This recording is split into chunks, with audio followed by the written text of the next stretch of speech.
ஈஸியா சொல்லுவாங்க. எனக்கு ஒரு 10 லேக்ஸ் கடன் இருக்கு. எனக்கு ஒரு 5 லேக்ஸ் கடன் இருக்கு. ம். எனக்கு ஒரு தம்பி தெரியும். அந்த தம்பி என்ன சொன்னா, எனக்கு ஒரு 4 லேக்ஸ் கடன் இருக்கு அப்டின்னா. நான் சொன்னேன், "தம்பி என்னப்பா உனக்கு செலவு இருக்கு?" அப்டின்னா, "இல்லண்ணா நான் வந்து கிரெடிட் கார்ட் யூஸ் பண்றேன். நான் வந்து ம். சாப்ட்டுட்டு நான் சாப்பாடு விதவிதமா சாப்பாடு நம்ம அந்த கிரெடிட் கார்ட்ல அவங்க ஸ்வைப் பண்ணும்போது தெரியல.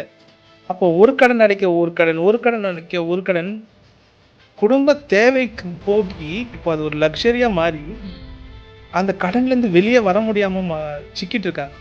இப்போ என்ன ஆகுறாங்கன்னா, கடனுக்காக ஓடுறாங்களே தவிர்த்து, கடவுள் அவங்க வாழ்க்கையில ஒரு பர்ப்பஸ் வச்சிருக்காங்க. அந்த பர்ப்பஸே இழந்துட்டாங்க. பிளஸ் அவங்க ஒரு படிச்சிருப்பாங்கல்ல. அவங்களுக்குன்னு தேவன் ஒருத்தவங்க அ க்கும் ஒரு பர்ப்பஸ் வச்சிருக்காரு. ஒரு ட்ரீம் வச்சிருப்பாரு.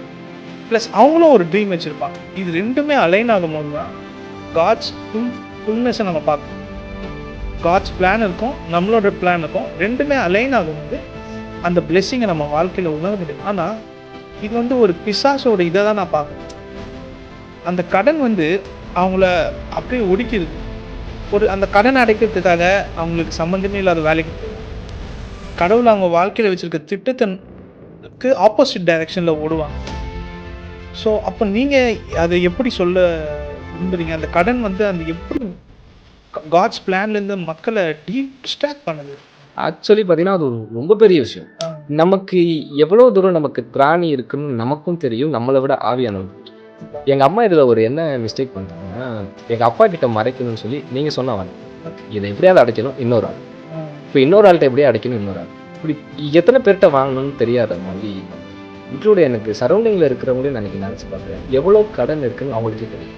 இன்னைக்கு இது ஒரு ட்ரெண்டா மாறிருச்சு. ஆமா. ஒரு பொருள பார்த்தா அந்த நாட்கள்ல பார்த்துட்டு தான் நிக்கணும். ஆ. ஆனா இந்த நாட்கள் அசால்ட்டா வீட்டுக்கு கொண்டு வந்து 1 மாசம்க்கு அப்புறம் தான் கண்ணெல்லாம் பிதுங்கி முடியுது. ஐயோ! அது எடுத்துட்டு வந்துட்டோமே கட்டும்போது தான் வலிக்கும். எடுத்துட்டு வந்துட்டோமே இப்ப நம்ம என்ன பண்ண போறோம்னு தெரியல. பட் இதுக்கு ஒரே வார்த்தையில பதில் சொல்லணும்னா, ஆவியானவர் உள்ள இருந்தா வாங்காதன்ற அந்த சத்தம் வரும்.